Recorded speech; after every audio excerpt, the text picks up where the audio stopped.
মদিনাটা যে দেখেছে জান্নাতের সাথে পেয়েছে, জান্নাতের সাথে পেয়েছে। সে পাবে না শেষ বিচারে, সে পাবে না শেষ বিচারে পাপের খেসারত। আজও কেন বিলম্ব মন দয়াল নবীর জিয়ারত, আজও কেন বিলম্ব মন দয়াল নবীর জিয়ারত। গেলে বুঝবি মদিনাটা, গেলে বুঝবি মদিনাটা আসলে জান্নাত।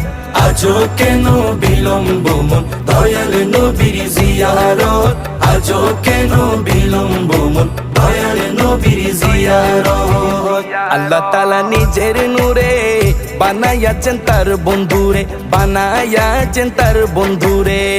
আল্লাহ তাআলা নিজের নূরে বানায়াছেন তার বন্ধুরে, বানায়াছেন তার বন্ধুরে। সে নবীজির আশিকেরা